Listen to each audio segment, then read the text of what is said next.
अनन्तं विभुं निर्विकल्पं निरीहं शिवं सङ्गहीनं यदोङ्कारगम्यं निराकारमत्युज्ज्वलं मृत्युहीनं परं ब्रह्म नित्यं तदेवाहमस्मि। स्वराज्य साम्राज्य विभूतिरेषा भवत्कृपा श्रीमहिम प्रसादात् प्राप्ता मया श्रीगुरवे महात्मने। नमो नमस्तेस्तु पुनर्नमोस्तु। नमो नमस्तेस्तु पुनर्नमोस्तु। नमो नमस्तेस्तु पुनर्नमोस्तु। नमस्तस्मै सदैकस्मै कस्मै चिन्महसे नमः। यदेतद्विश्वरूपेण राजते गुरुराजते।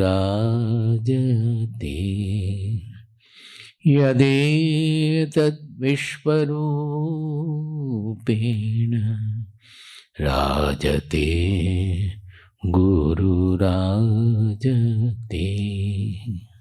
हरि ओम। So, we were trying to understand the buddhi and dhruti. We said that whatever we understand with buddhi, we try to retain that with dhruti. But in dhruti, we have to have our behavior, style, ruchi, that is our taste for different things in life. That has to undergo a great change for the sattva guna. That is, unless we develop Sattvika taste, Sattvika evaluation, Sattvika preferences, the Sattvika dhruti will not come. Then also we said that the dhruti, Sattvika dhruti, is that which holds us into the yoga buddhi, yogena abhyavicharena, that undesultory anchorage in the yoga. That means it keeps us anchored in our real identity, which means viveka buddhi. That is, we are always guided by the innermost voice, we can say.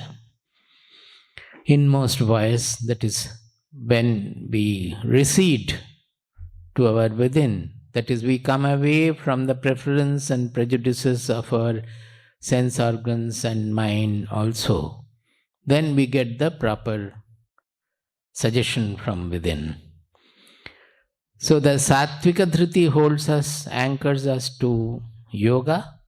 Rajasika dhruti anchors us to bhoga. That is, as the rajoguna is more, and it will attract us more and more, the likes and dislikes of our sense organs and other things also, preference and prejudice. So basically the Rajasika dhruti will anchor us, hold on to bhoga. And the Tamasika dhruti, which always keeps a deluding cover, which clouds our mind and buddhi, it will immerse us in delusion. These are the three dhrutis. Now after that he is going to discuss the three kinds of sukha. There, again we have to understand that this sukha is the most important pursuit of human life. The other day also, so many days we have been understanding that whatever we do for sukha, having some happiness. But we are not fulfilled. So we go on changing our object of happiness. Sukha is the most important pursuit, not most important, that is almost the only pursuit of life. And because it is by nature, as long as the sukha is depending on our sense organs and our gain, loss, etc., it will never be permanent, because you cannot have continuous. Suppose by nature also it is not so. Suppose you like ice cream, you will like to take 1, 2, 3 maximum. Suppose I force on to you the 20 ice creams you have to take, what will happen to you? You will not be able to enjoy. That is the nature of the Indriya Sukha. After it needs to a certain extent, if you pursue it further, then it causes dukkha directly. Not only that, if you get attached to, cling to some Indriya Sukha, when you are not getting, then also you will suffer. As say in tamasika case, it is addiction for smoking, addiction for drug, etc.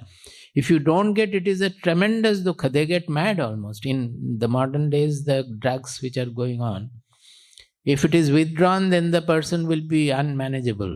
They get so wild about it. So any such Indriya Sukha, it leads to dukkha. Initially it is very good. Good means you like it. But very soon it results in dukkha. So by its very nature it is like that. That the sukha, we want to remain always in sukha, but because of our delusion that it cannot happen like that, it is by its nature coming and going, it has to be interspersed with dukkha. We have to withstand the dukkha also. Now sukha becomes more and more permanent as we proceed inward. That means another way of thinking is that we can say we have some lower tendencies and some elevating tendencies. That is, our nature is such that we are born with some lower tendencies, means we become slave to the sense organs, the sense perceptions. That is the Indriya Sukha. The moment we start taking it up, start enjoying it, finally we become slave to it. Why slave to it? Because without that we get agitated, without that we cannot do anything. But there is another kind of sukha which we get when we win over the lower tendencies. Suppose you are given to anger. You don't like to become angry, but you become angry. Now, if somehow you can win over your anger, is it not a great sukha for that? That you have won over. Even small attraction also, that if you are attracted to something, say sweet, but you have some physical problem with taking sweet, but you are not able to give it up. When you are able to give it up, it gives the sukha of victory, the joy of victory, that I have won over my lower tendencies. And that is much more pervasive, long-lasting than the Indriya Sukha, than the Sukha, happiness got from the sense satisfaction. Even those who are children, those who are not able to get up in the morning because of idleness, nidra, alasya, etc., if they somehow practice getting up and somehow able to get up early in the morning and start studying, and when they understand that the early morning is the best period to understand things, they will get so much of joy. But they are not ready to do it. That means they are slave to their lower tendencies. But when they are able to win over their lower tendencies, there is a joy of victory, that I have won over my lower tendencies. This you can think of in any respect, it will happen. I have told so many times the ice cream episode today to the bachas, I wanted to say, but I have told them earlier also, and others also have told them. So, but that is very good example, that one boy the father used to take that boy to the park every day, and park there would be so many ice cream wallahs standing. So every day he would ask for an ice cream and the father would give him also. So it became his regular routine that he would enjoy the ice cream in the afternoon, going for a walk with the father. So they would see the urchin boys around, poor boys, they would pick up the thrown away cup and they lick from there. In Calcutta it is very much, those days at least it was very common, that they will pick up the cup which has been thrown by others and they will lick from there. He also used to see such one urchin boy standing like that. Is the word urchin any bad? I don't know. It's okay, na? So, one day the father suggested that every day you are getting and enjoying this. This boy never gets it. Why don't you today The whole ice cream you give it to the boy. He is licking from the thrown away cups. Why don't you give it to the boy? So that day, somehow winning over his greed for the ice cream, he made that sacrifice and gave it to the boy. And when the boy was relishing, looking at that boy, that poor boy, this boy started getting a different kind of a joy. Because first of all, he has sacrificed and won over his greed for ice cream. Second is that this is the first time he is saying that he has given something and that is being enjoyed by another boy of his age or even younger or so. Now it so happened, it's not a story, it's a fact. So happened that after eating half the cup of the ice cream, that boy, the poor boy, he looked up. And a monkey came down from the tree. And this rest of the ice cream, the half cup, this boy gave it to the monkey. And the monkey started relishing it.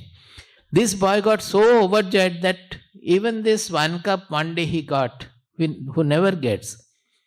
See, who is richer? This boy is richer or the poor boy is richer? See, there lies the real elevation. So the poor boy who got for the first time perhaps in life a full cup of ice cream, half of it he took and the half he gave it to the monkey. This whole scene had an effect on his mind, on this boy's mind. He got so much of joy. Now, naturally, we have to think that what is that joy of eating the ice cream? It is sense and the vishaya, that means the object, contact between the object and the tongue, the sense organ. That is giving the joy. Unless I taste the ice cream, that joy will not be there. And as soon as the ice cream is over, within a few minutes that joy also will be there.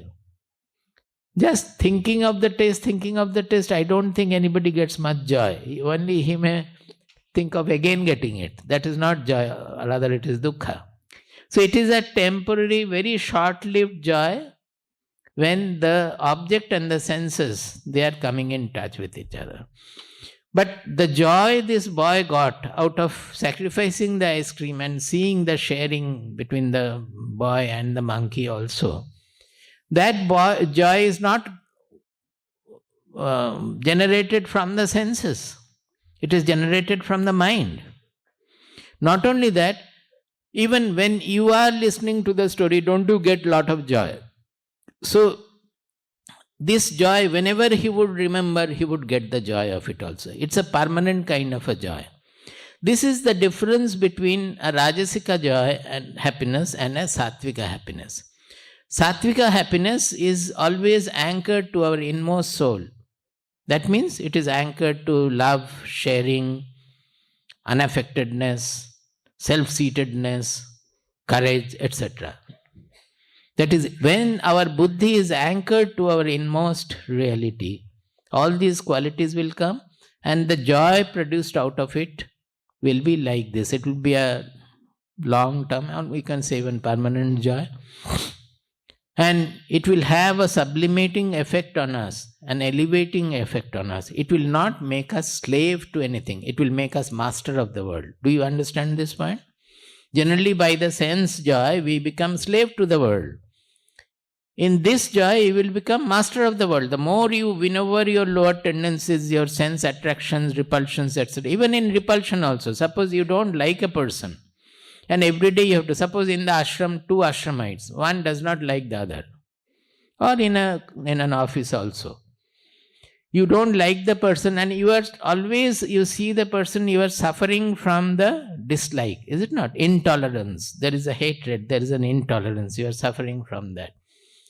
If one day you decide that I will get over this suffering, get over this intolerance. How? By loving the person. Somehow I will at least play that I am loving him. By somehow knowing, finding out, everybody has some good qualities also. It's not that a person cannot have any good qualities. Somehow to find out some good qualities of the person and praising it, appreciating it, you start and hug the person or anything you can do. The day you are able to do it freely, you will feel so much of joy. This joy is winning over the intolerance. So everywhere when we are winning over our lower tendencies, which are generally resulting from the sense and sense perceptions. It is inward joy, and it is always fulfilling. It is long lasting. It is almost everlasting also, you can say. Another example I give of the Buddha story, that he became so famous that at that time the Tantrika Acharya, they got very much annoyed with him.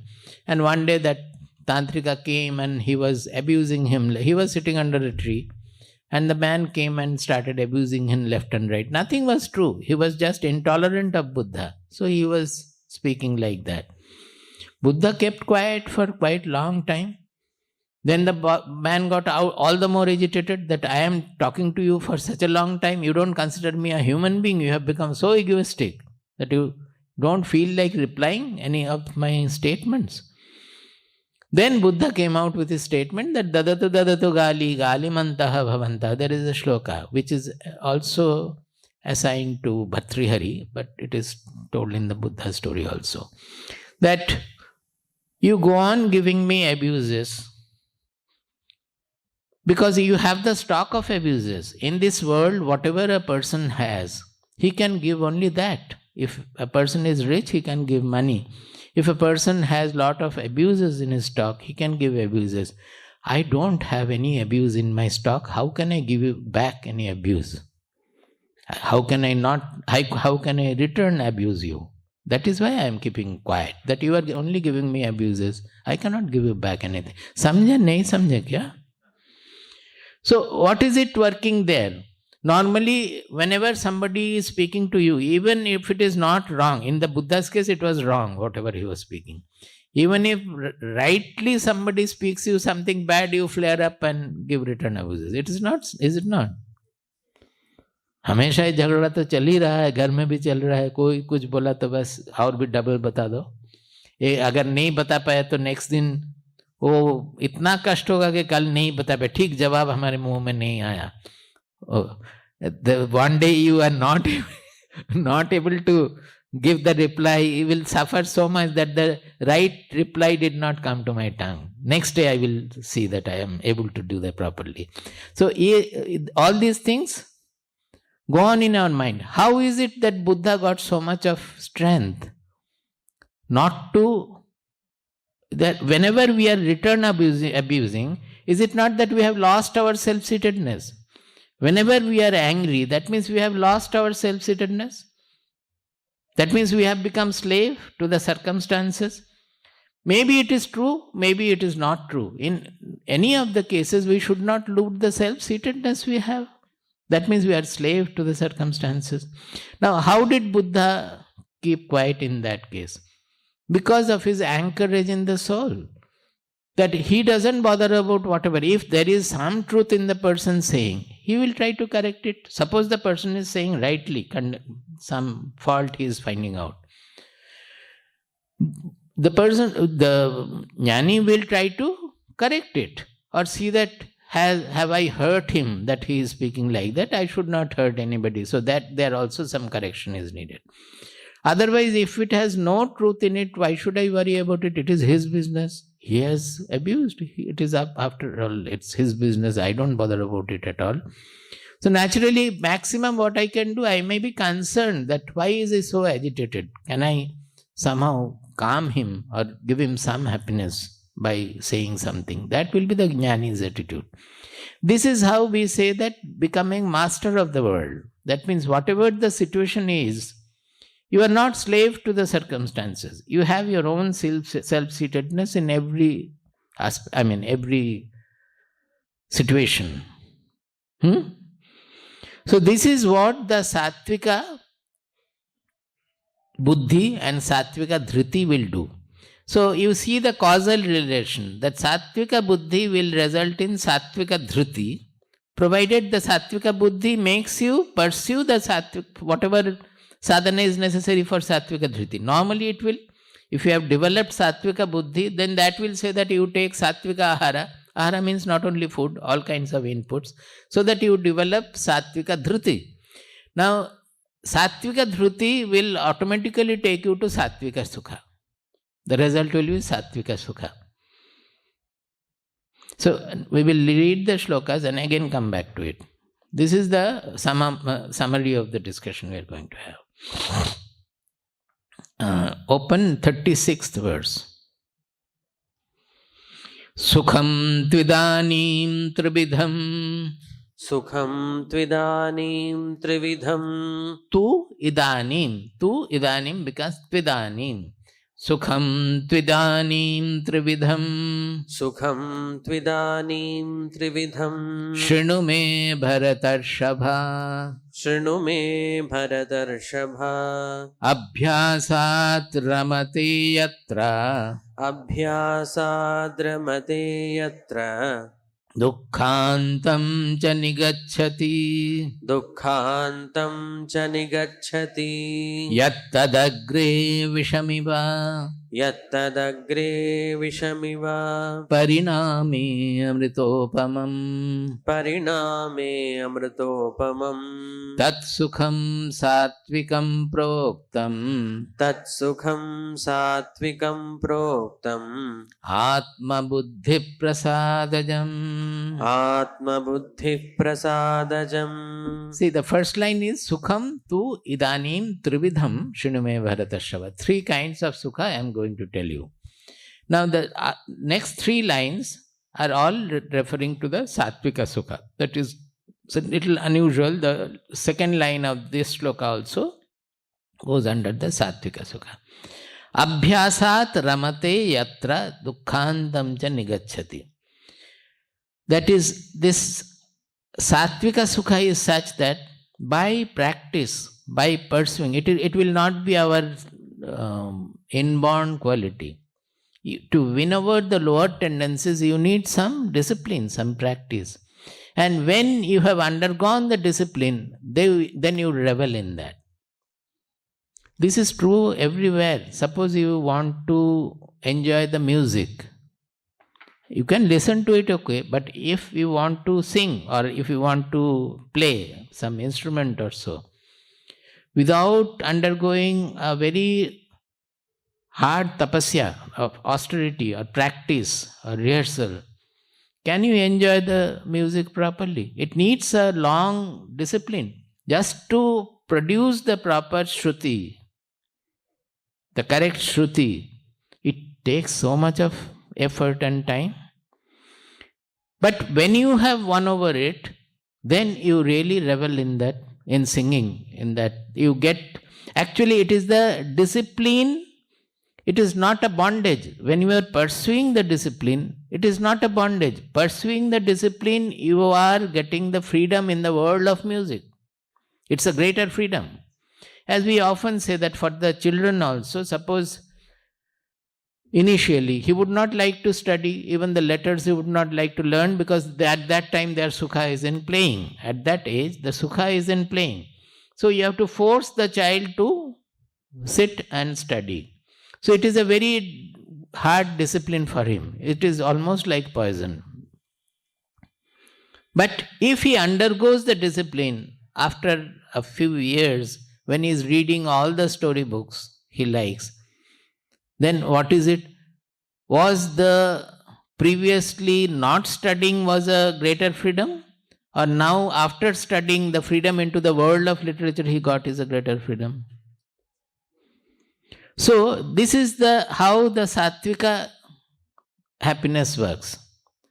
It is not in the higher spiritual sense right now. We are talking about little, but that also every time, right from birth, we have to win over our lower tendencies, which is given to sensory joy and all. And when we undergo the discipline, we have the greater freedom. Even about the sportsman, if you don't undergo a very hard discipline, you will not be able to play well. You will really get the joy of playing only when you have undergone the discipline. Otherwise, you will not. So, abhyasat ramate, it's very important. Abhyasa means practice by undergoing a discipline. Abhyasat ramate means he revels. That means by practice, by undergoing the discipline, he revels in that. Ramate yatra. Dukkhantam cha nigacchati. That ends the dukkha corresponding to that. Suppose you had not learned the literature, the grammar and the language. then would it not be a real dukkha for you that so many people are reading, they are studying, even the newspaper you will not be able to read. Everywhere you will be obstructed by the bondage. So in any field, this discipline, following the discipline, when you are getting the freedom in that, it is actually ending a dukkha and it is giving you a sukha, which is a long-term sukha also. It is not a sensory sukha just. Although the music you are hearing with the senses, but the real joy you are getting is within, in the mind level, in the emotional level, in the intelligence level also. This is true of even studying anything. Suppose in our college studies or postgraduate studies, some subjects are very tough. So people will generally avoid those things. Statistical mechanics. Nobody will try to, and they will think how I can circumvent that by answering other questions. Nobody would take the hardship to understand the subject properly and go through it. So it is a bondage that you are not able to understand, and somehow you in the exam you are trying to mug up by going this way, that way, etc. But suppose you put the effort of understanding the subject, it will take a few days effort. Maybe you have to concentrate, you have to take some other books, read here and there to actually go into it. And once you have discovered the secret of it and you have understood the subject, then you have a great freedom in that. And statistical mechanics I am saying because that happened in my case. All our friends would be avoiding the statistical mechanics. So that was a challenge for me. I went to British Council, this library, that library, collected all the books. For 15 days I did not go to the college and I was only studying that and making some notes to understand it in a simpler manner and all. By the end of about 2 weeks or so, I felt like almost vomiting. It was so much of an effort, morning to night, always statistical mechanics, that I got fed up of it. But by that time I have already digested it. Maybe it was over digestion, so vomiting was there physically, not mentally. And then it became that so easy for me, so anything, any questions coming up in the class and all, it was very easy for me. So all started coming to me for understanding statistical mechanics. But I am saying that we have to pursue the discipline. What is the technique there? It is a subject which has been designed by some people have put their thought. So we have the capability of going into that thought and understanding it. So this is the meaning of abhyasat ramate yatra. Dukkhantam cha nigacchati. Then he says, yat tat agre vishamiva. Pariname amritopamam. This Sattvika Sukha, initially it may be almost like poison. That agre vishamiva. It is initially almost like poison. Suppose a boy who wants to play, if you put him into study, initially it is vishamiva for him. Or even for us also to really get into a very difficult subject, it is really torturing. You will not be able to concentrate easily and go into it.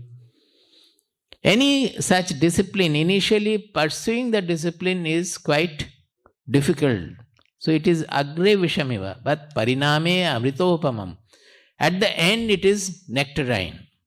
What? Because you have won over your bondage, you have won over your obstructions, you have won over your obstacles, be it some sensory preference, prejudice, be it some mental preference, prejudice, all these things you have to win over. It's a joy of victory. So there you will have, it is nectarine in the end. This is the nature of Sattvika Sukha. As I said, initially the boy must have felt difficulty in sacrificing the ice cream. But when he did the sacrifice and saw the joy in that, naturally it was an amritopamam, it is nectarine. So, tat sukham sattvikam proktam. That sukha is called Sattvika Sukha. Atma buddhi prasadajam. Atma buddhi prasadajam. That means, Atma buddhi means it is always anchored within, in our inmost level. And from there comes the placidity, the prasada, the sense of blissfulness or the placidity, it comes right from there. So it is not generated by the senses. The Sattvika Sukha, it is not generated by the senses. It is generating from our anchorage in our soul dimension, our innermost dimension.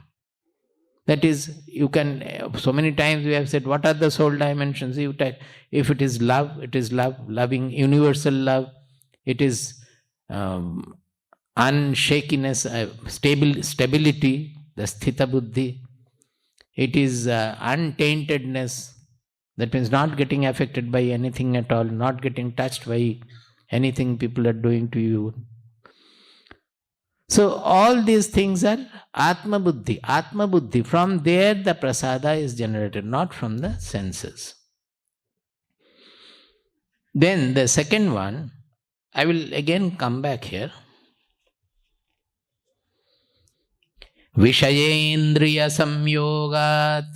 Vishayendriya samyogat. Yattadagre amritopamam. Yattadagre amritopamam. Pariname vishamiva. Pariname vishamiva.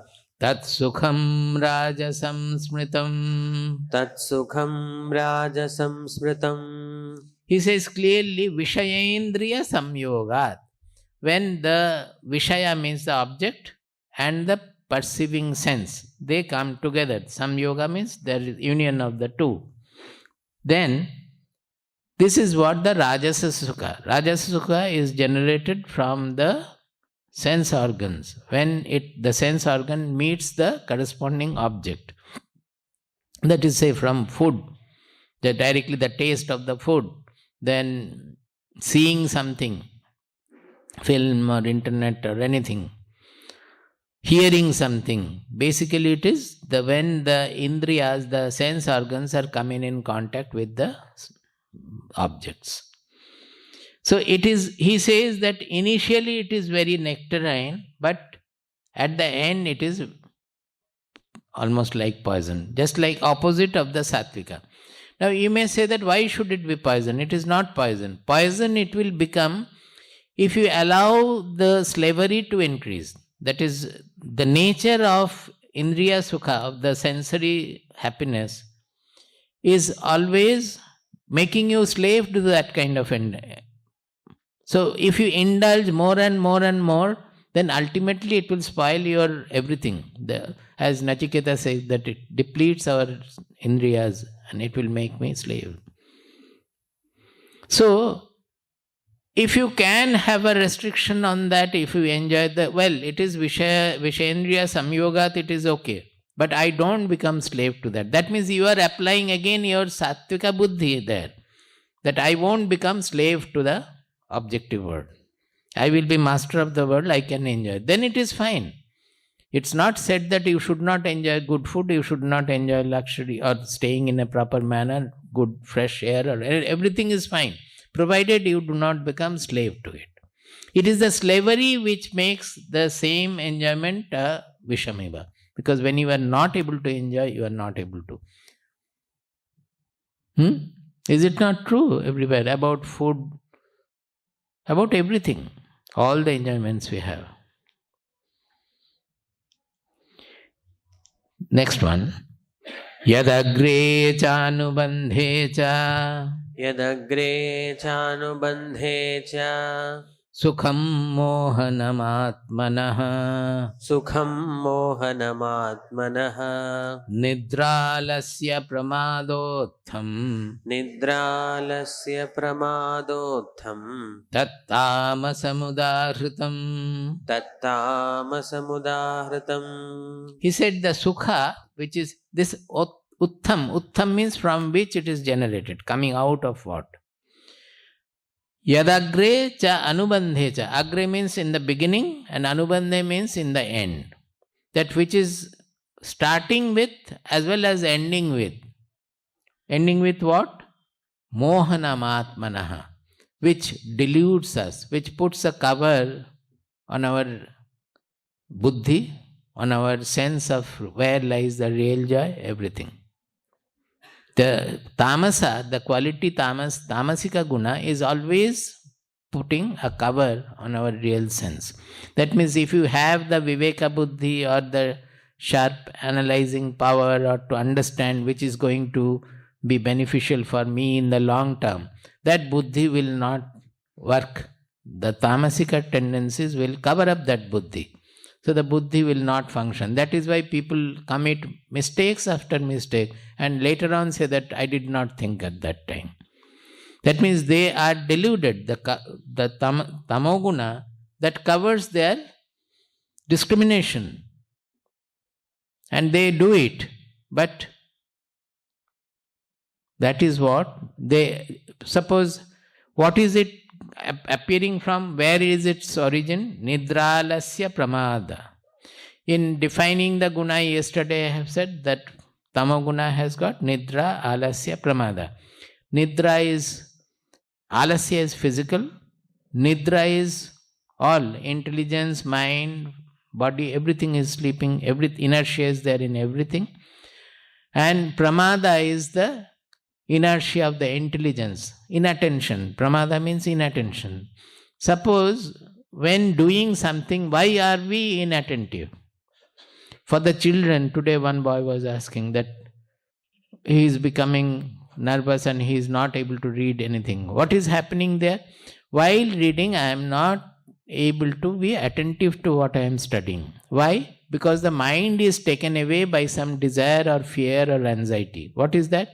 If I fail, then what will happen? If I don't have the first rank, then what will happen? If you don't have the first division, what will happen? If I don't get an admission in this engineering or medical, what will happen? So our focus is not on the work, but on something I am looking for which will make me happy. See the chain there? We are looking for something and our mind is on that which will make me happy. So it is causing inattention in what we are doing. That is the pramada. When we are studying, the mind is not there. We always say that in the ashram, when you are serving, why is it that you are so inattentive? Because the mind is taken away by something else. If your mind is free of that desire and other things, then definitely whatever you are doing, you will do it very perfectly. Nobody has to tell you. But when we are pouring water in the glass, perhaps I am thinking of today somebody behaved with me wrongly. When we are chanting, perhaps I am thinking that what will be cooked today in the annakshatra. When in the annakshatra I am thinking that, oh, today I could not meditate at all. Always the mind is taken over by something else. It is the desire which is making us the inattention. So the intelligence is always remaining inattentive. Pramada. Actually, in Kathopanishad it is there that after discussing the Nirvikalpa Samadhi, he is saying that apramattastada bhavati. The yogi becomes apramatta. That means he is freed of pramada. Why? It is because of pramada or inattention we are missing the self. It is so simple as that. Because that self, without that self, we cannot have any perception at all. When we are seeing the microphone, this microphone, unless it is revealed by the consciousness, by the self, by the Atma, I will not know it. But our focus is always on what is revealed. The revealer is missed. So we have to change the focus from the revealed to the revealer. That is our primary end. Even in meditation also, why are you saying that I am always disturbed by the thoughts? Because where are the thoughts rising? In the consciousness. And when the thoughts are there, you call it mind. But the thoughts are waves in the consciousness. Now, it is just like the entire sea. That is, I am the sea. The consciousness is the sea, in which some thought waves are coming. Now, the moment the wave is coming, our focus is on that wave, we are missing the sea. You get my point? So, in meditation, what are you trying to do? Always your focus, you are shifting from this thought to that thought to here, I am getting disturbed, that is also a thought, so that also you are focusing on. So, constantly we are looking for waves in the mind, whereas the mind itself, the consciousness without the waves or with the waves, both way it is the what we are looking for. We are missing it because our focus is always on small, what is revealed, not the revealer we are missing. The revealer always we are missing. So pramada, that is why it is said that the whole sadhana is actually cultivating attention. It is nothing else. So if we cannot do small things attentively, that means we cannot do the final attention also, we cannot expect to have. So this tamoguna, it takes away our attention. That is why Vivekananda used to say that in our country nobody should meditate, they should play football. The children, our youth, should play football, they should not do meditation. In many cases it is advised also that those who are given to tamoguna and they are trying to meditate, we say that no, don't meditate. You do some service, try to get rid of your lethargy, try to get rid of your self-centeredness, selfishness. Do some service. That is why Vivekananda had designed that the seekers should not be only studying scriptures and meditating. They have to do service. That is why they have designed the medical service or other calamity service and all in Ramakrishna Mission. So that Rajoguna has to be, a good Rajoguna has to be cultivated to win over the Tamoguna effect. Only Sattvaguna will not come at that point. So both Sattva Rajas have to be cultivated to get over this Tamoguna. But for the Tamoguni, this is also a happiness. They like to sleep and sleep and sleep. They like to remain not doing anything. Forget about all that. Not thinking about anything, remaining always dull also, they like to do it. Even in depression, do you think that they are trying to get over the depression? Those who are depressed, they like to be in depression. They indulge in depression.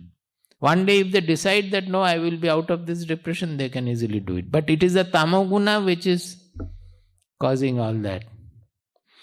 In Delhi we were taken, I have told about it, in a house where it's a big business house, quite renowned. 3 floors were there for one for the parents and 2 for the 2 sons, the sons' families. Then when Swamiji went in, one of the daughter-in-law, she is suffering from depression. So she came to meet Swamiji and told about her condition and all. Swamiji listened to all that. Then after some time they asked us to see that. Generally whenever we make some house visit, they would take around their house, all the rooms and all. So we had to go to the first floor, ground floor, first floor, second floor, like that. When we went to the first floor, we found that it is all black. The sofa is very costly. Everything is extremely costly. Sofa is black covered. The curtains are somewhat almost like black. Then all around on the wall, the pictures, the paintings, they are all by Gauguin, so one person who was very pessimistic and depressed, that all ghosts are coming out of darkness and all those paintings. Gauguin. I think Gauguin. So all those paintings are adorning the whole world. We went to the bedroom bed cover is black. On the black some red things are there, but it is basically black. Everything, everywhere. Will he not get depressed?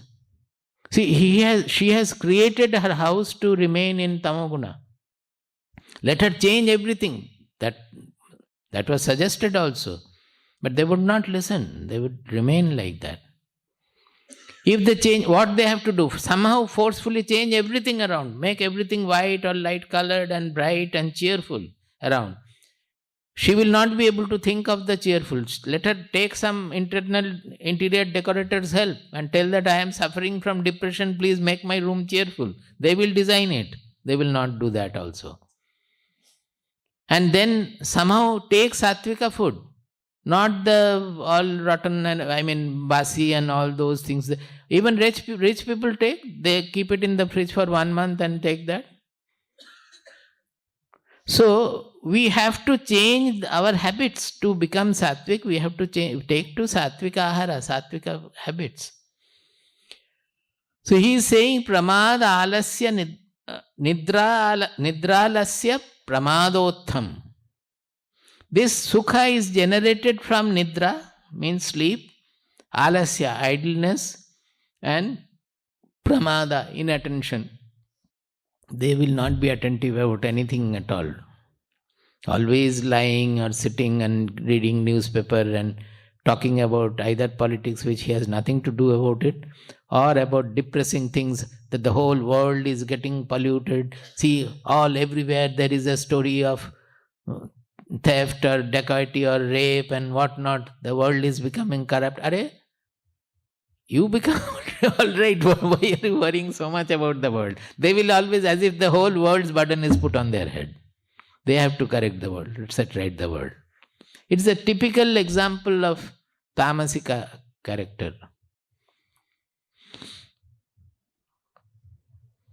So, these are the three kinds of sukhas. Now see how Bhagavata beautifully describes it.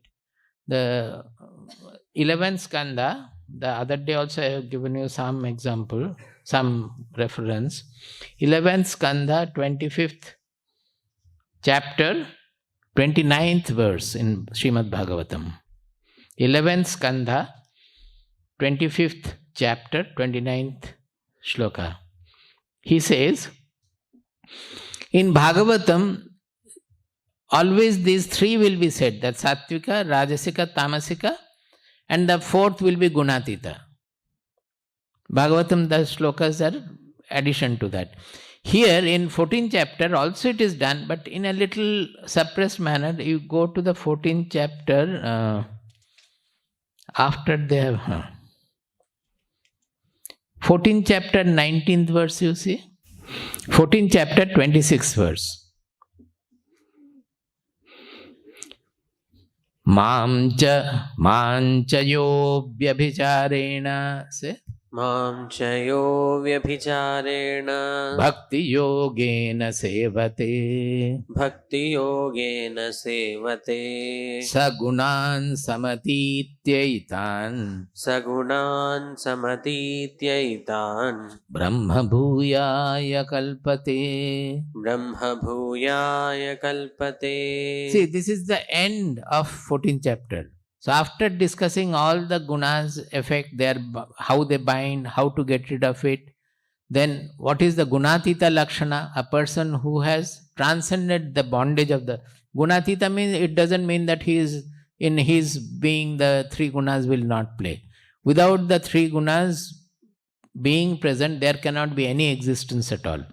Gunatita means one who has transcended the bondages created by sattva guna, rajoguna, tamaguna. He is not under their bondage. So he has become shuddha sattva, we say.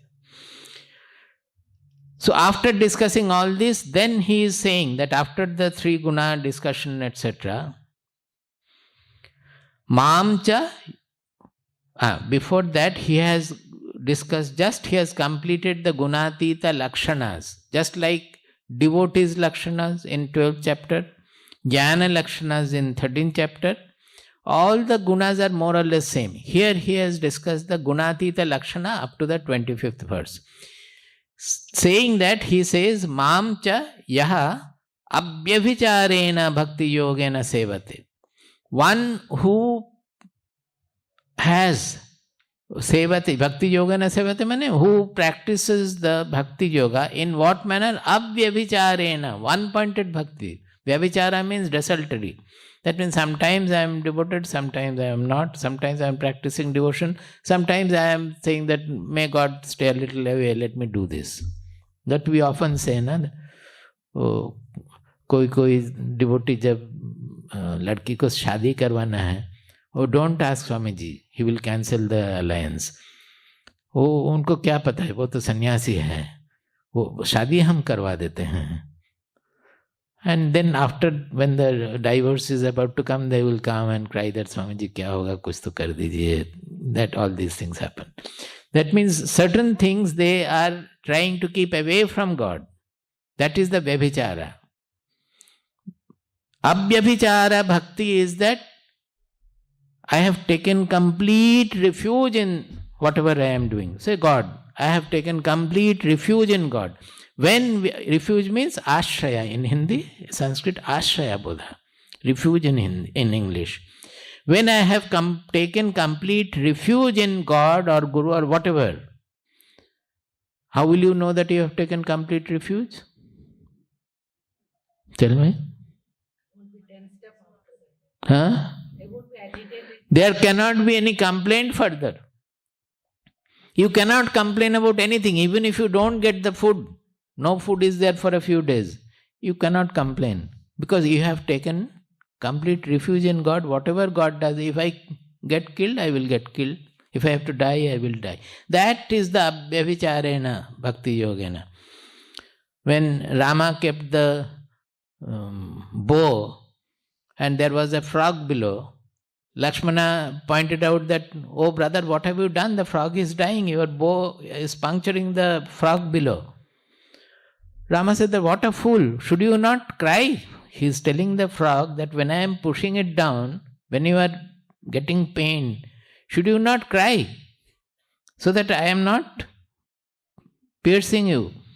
The frog said that, oh Prabhu, whenever the snake attacks me or anything happens to me, I call Rama, Rama, Rama. When Rama is killing me, how can I call anybody else? These are stories or facts we do not know, but these are the examples. This is the meaning of abhyabhicharini bhakti. Abhyabhicharini bhakti. That is undesultory bhakti. Complete ashraya bodha. He cannot have any complaint at all because everything is done by God. What will he complain about? आप अपने अपने और देखिए कितना complaint है मन में, सब खत्म करना चाहिए. सोचते हैं कि हम बहुत बड़े भक्त हैं, लेकिन मन में सारा कंप्लेंट भरा हुआ है. वो भक्ति नहीं है. भक्ति का अर्थ है सरेंडर. कैसे सरेंडर पता चलेगा? सरेंडर का अर्थ है हमें हमेशा महसूस होगा कि हम भगवान के गोद पे बैठे हुए हैं. I have, that is the refuge I have. There cannot be any complaint at all about anything.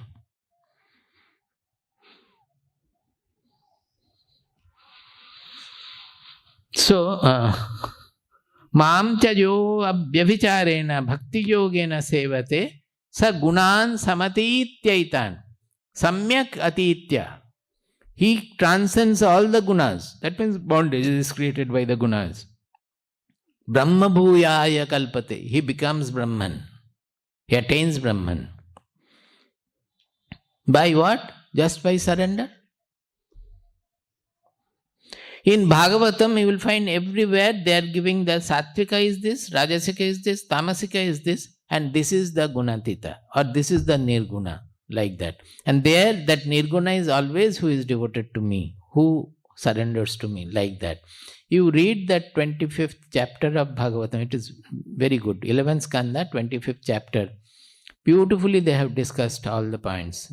More or less same as 14th chapter, but it is little different. Here this sloka says, Sattvikam Sukham Atmotham. If you want to write, you can write also. All may not have the Bhagavatam book. Sattvikam Sukham Atmotham. Sukham, if you write, actually it is with Sandhi. Sukham Atmotham. But you can write Sukham hyphen Atmotham.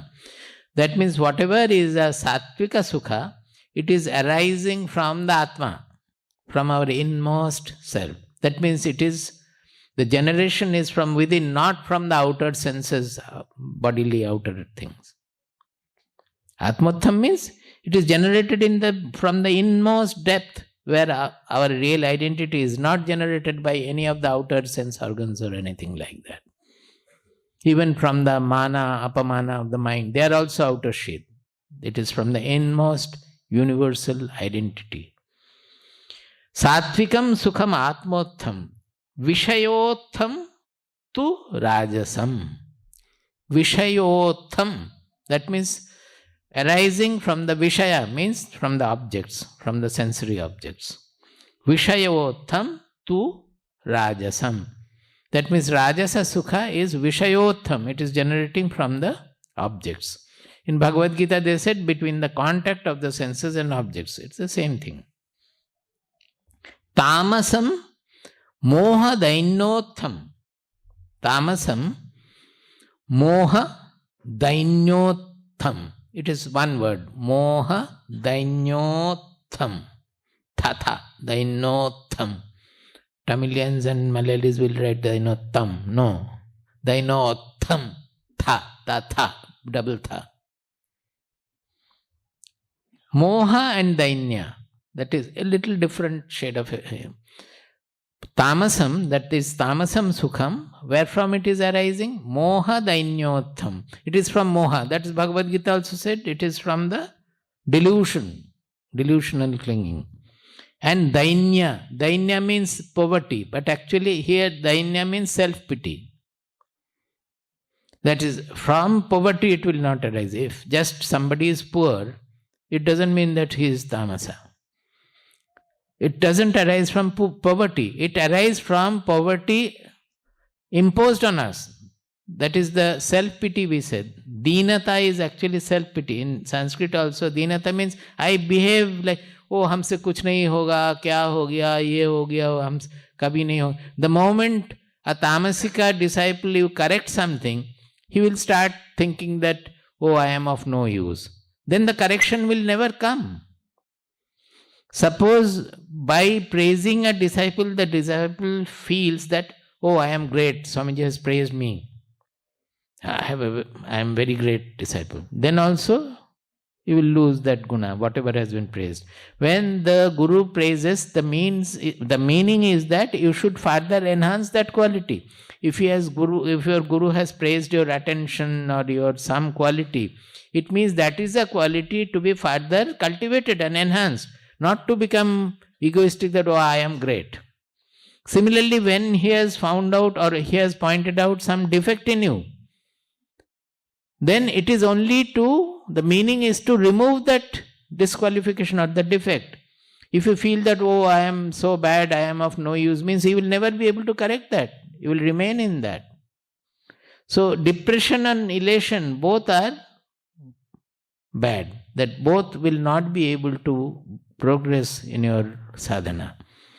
Whatever, suppose it is a good quality pointed out, simply see at it, look at it, and I must cultivate it more. If it is a defect, oh, this also I have, I must get it out. With a completely even mind, we have to think like that. Oh, I have still that jealousy, how should I get out? No.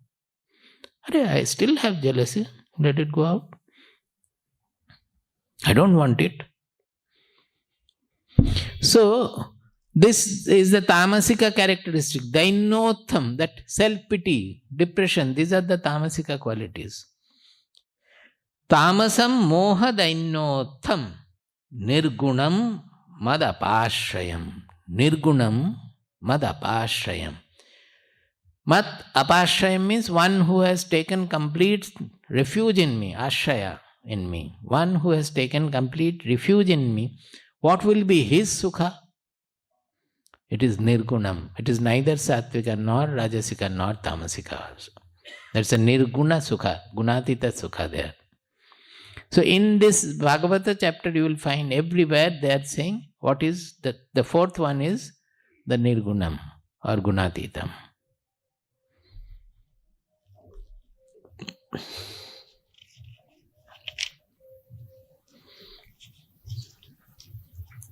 You have any questions?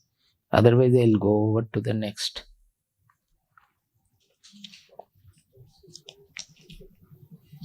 Something more about Nidra and Alasya.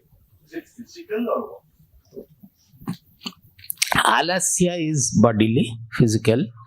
Nidra is both physical, mental, all intelligential. Nidra means complete sleep when intelligence, mind, body are not functioning.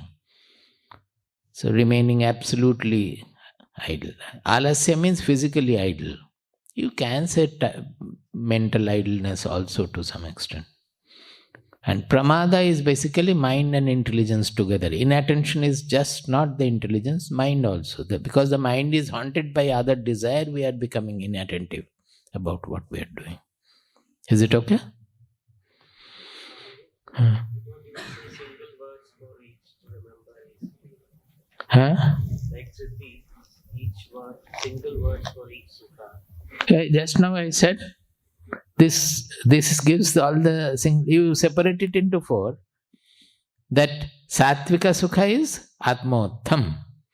Then Rajasika Sukha is Vishayotham. Then Tamasika Sukha is Moha Dainyotham. And Nirguna Sukha, the ultimate, is from the ashraya, surrender, coming from surrender. Madapa ashraya.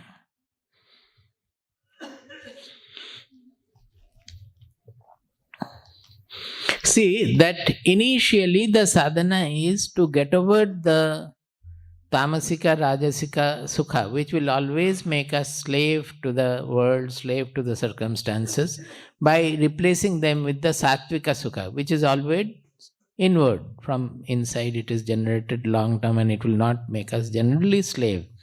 But it also makes us slave how? Sukha sangena badnati jnana sangena chanaga. That is sattvika sukha and sattvika jnana. This will come from the sattva guna. So that also is binding us. So how to reach the nirguna level? From there. That is the point.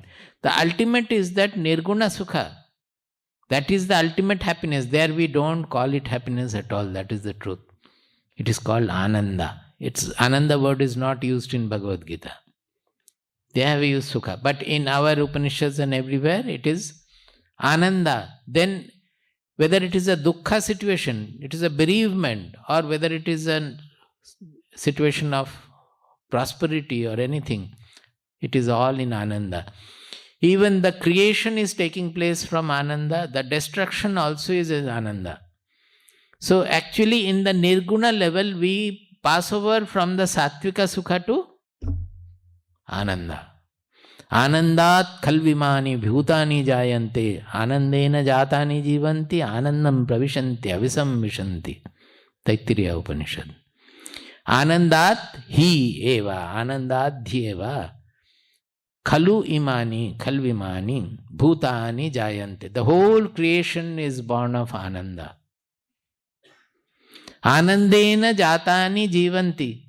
They are all living and getting born from ananda only. They are in ananda. Anandam pravishanti avisam vishanti. At the end they are entering the ananda and getting merged and dissolved in ananda alone. So ananda is when in the nirguna Brahman, that is there is no creation, nothing. There the creation is taking place. It is the ananda. It is all ananda only.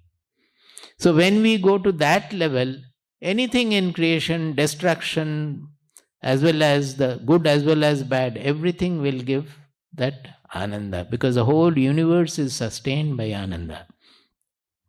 Now ananda is a feeling, is it not? How will you have the concept of ananda?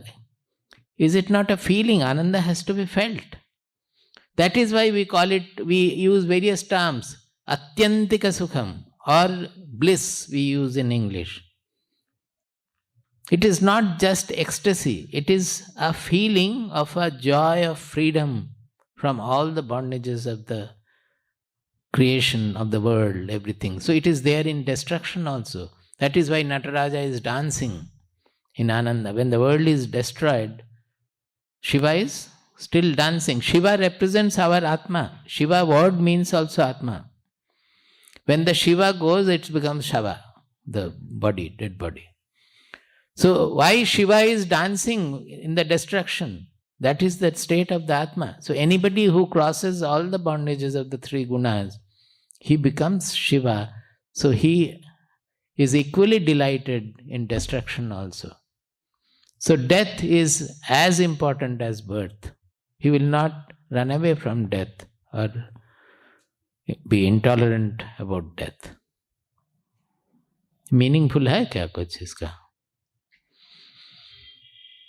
Rabindranath says, Jekeho more diyecho sukho, diyecho tari porichaya, shabare ami nomi. Jekeho more diyecho dukho, diyecho tari porichaya, shabare ami nomi. Those who have given me sukha, through that sukha, they have given, O Lord, your touch. Generally, Sukha means we are bound to that what Sukha, the eating Sukha, this Sukha, that Sukha. So our Sukha is only sense-oriented, mind-oriented, some preference, prejudice-oriented, chota Sukha. If you can get the Lord's touch through all Sukha, then that Sukha becomes the Ananda. I prostrate before them, those who have given me Sukha. Through that Sukha they have given me, O Prabhu, O Lord, your touch. So I prostrate before them. Those who have given me dukkha, through that dukkha they have given me the touch of you, O Lord. So I prostrate before them also. Those who have betrayed or given you all the dukkha, through that dukkha also, because our focus is on that dukkha, so we are trying to avoid dukkha. We are fearing dukkha. But when you get the touch of the Lord, touch of the truth in that dukkha, will you fear dukkha then? You are getting the same Lord through that dukkha also. So it becomes, that is the real samatva. That the ananda, the joy is beneath sukha as well as dukkha. So you become a full. Full also, you become purna, full, and fool also, a duck. Our Baba used to say, Paramahamsa means the great duck. Zero. Then he sings, those who have taken something away from me, those who have gone away from me, by that going, they have taken me closer to you. O Lord, I prostrate before them. Whatever has come to me, they have brought your touch to me through their coming to me. So I prostrate before them. That is how about quite a few stanzas are there.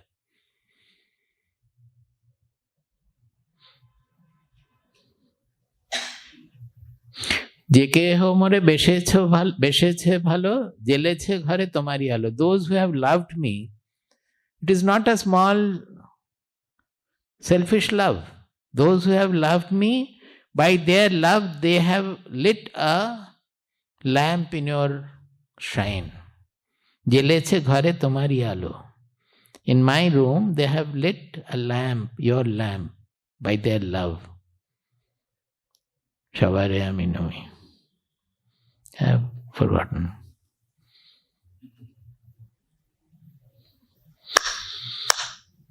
Any question? We will not go further, or I can go one more shloka also, then it will be a new chapter.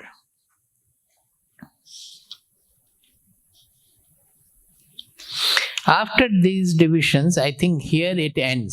All the divisions we started from last year in the 18th chapter, Jnana, Sattvika Jnana, Rajasika Jnana, Tamasika Jnana, then Karma.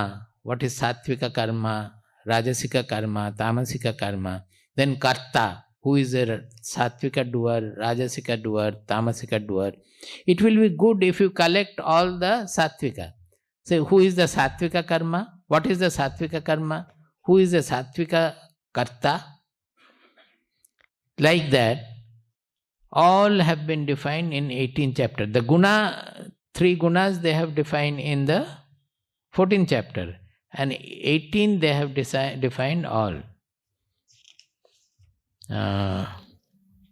Karta, jnanam, karmacha, kartacha. Then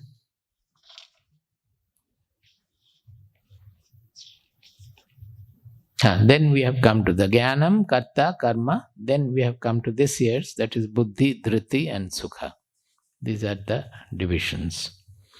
Then the next verse is saying,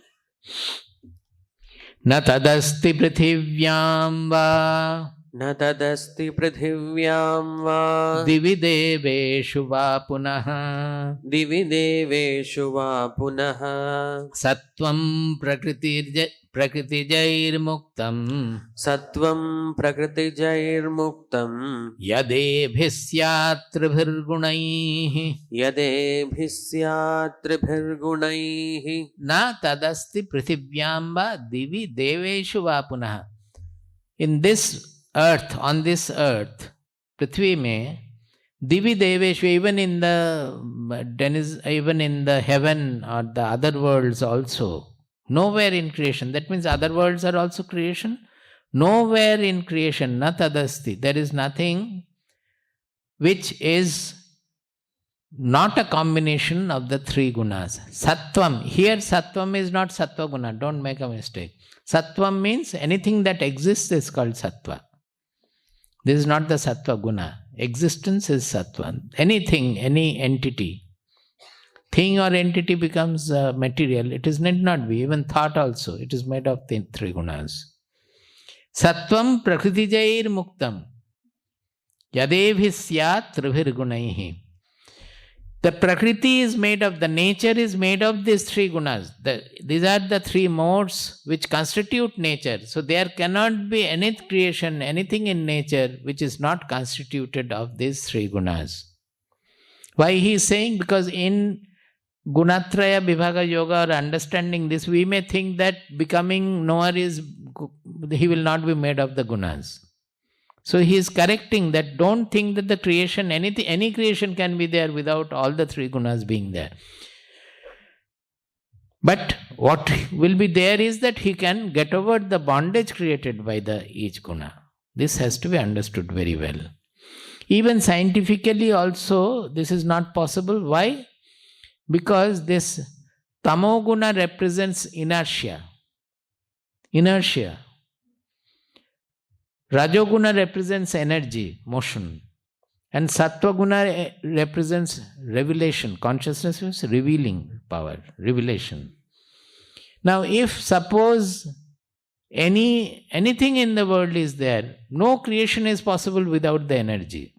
The first particle also, particle or wave or whatever you say, any creation, existence means it is a product of energy only. Without energy there cannot be any creation. Second point is that anything created will not be possible unless it has an inertia. Inertia means, suppose even the very fast dying elementary particle, maybe 10 to the power 20 seconds or so, it is lifespan. But it will have a certain lifespan. That is the inertia. That is, it is held as existent for a certain time. That is called the inertia there. It might be rest mass, it can be the other mass also. That is the energy equivalent mass. Energy means corresponding there will be an inertia also. That tamoguna. Without tamoguna, no existence can be there. And sattvaguna, why? Because any existence, if it is not revealed to us, we don't know. There can be so many other worlds. There can be antimatter world or some other world. Right here also it could be, we don't come to know. Suppose here there is another kind of an universe, how will you know? Because our senses are restricted to only the 5 senses and some other, some instrumental extensions and all. So any existence has to have a certain time of living, that is inertia, has to have some energy in it, without that it will not be possible, and has to be revealed. Without that it will not be possible. Even if it exists, it is meaningless to us. It has to reveal. It has to be revealed. So these three gunas represent the fundamental modes of nature which makes existence possible. So even a knower will not be able to get beyond any of the three gunas. He will have tamoguna, he will sleep, he will have dozingness, everything will be there. Nowadays, Swamiji sleeps during the Pushpa Samarpana. We have to call him by shaking him. It is tamoguna. The fact is that he is not worried, oh, tamoguna aa gaya, kya karenge. Wo nahi hai. Yes, fine, sometime sleep, get up. When there is something to be done, run, do. That is Rajoguna. And revelation is always there, knowledge, that is always there. Okay, we will stop.